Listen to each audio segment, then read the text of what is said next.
So, I thought I'd close with by reading you another psalm, because I wanted to leave you. I didn't want to leave you too cheerful. Policy to leave you too cheerful a state. You know, our practice needs to be grounded. You know, and to be grounded, we need to always remember suffering. It really helps. Lest you forget to read another psalm, because the psalms are full of suffering and lament and trouble and sorrow.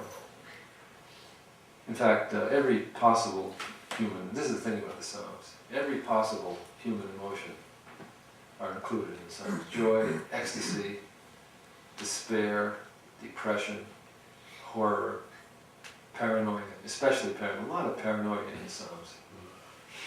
And paranoia, of course, is an ordinary human response to the world, because everything is out to get you.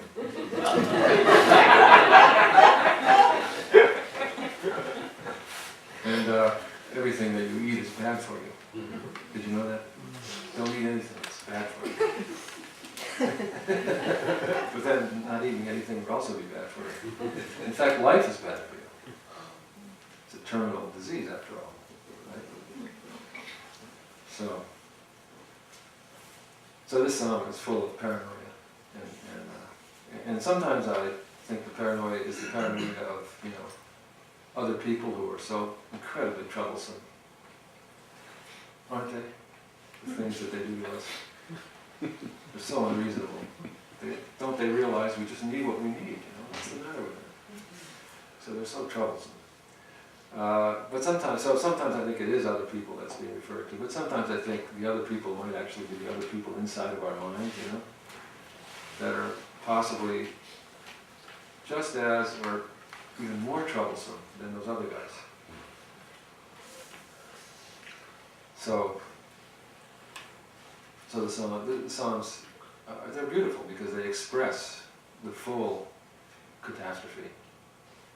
And in the middle of it, the recognition that right here, on this very grounded place of my suffering, that's where I'm going to find you, God. That's where I'm going to be turned around.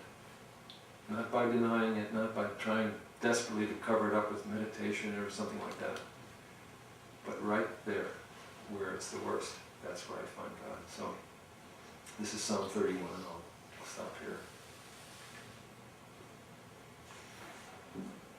In you I put my trust. Let me never be ashamed. Release me in your rightness. Bend your ear to me. Deliver me quickly. Be my rock of protection. Like a mountain, my stronghold of safety. You are my rock and my stronghold. For the sake of your unsayableness, lead me, guide me, draw me out of the net, set within the secret darkness.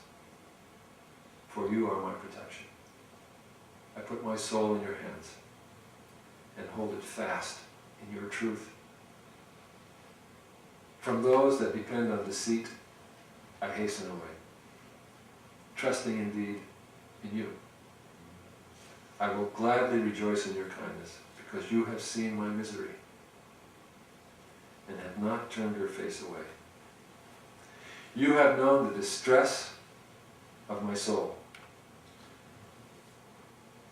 and have not abandoned me to adversity, have given me an ample space on which to stand. Be gracious, for I am in distress. My eye is consumed with restless clinging. My body twists and my soul writhes, for my life is exhausted with dissatisfaction. My years are like broken sighs. My strength fails because of my inner trials. Even my bones grow thin. To all my assailants, I am an insult. To my neighbors, an embarrassment. To my friends, a horror. When they see me on the street, they run away. I am as forgotten as the dead, as unremembered as a broken pot. I heard the whispering of many. Terror assailed me on every side, and they spoke of a plot against me. But my trust in you was strong. I said, you are my ruler.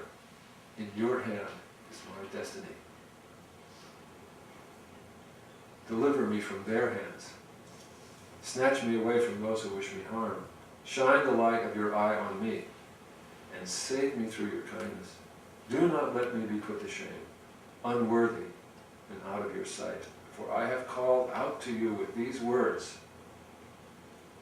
Let the adversary be put to shame. Let him be eclipsed in silence, passing into dark, unspeakable worlds.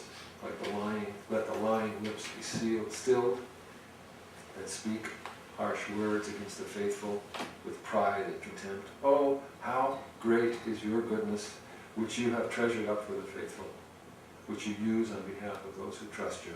In the face of humankind, you will conceal them within your hidden presence from the conspiracy of men. You will keep them within your secret tent, far from the strife of plotting tongues.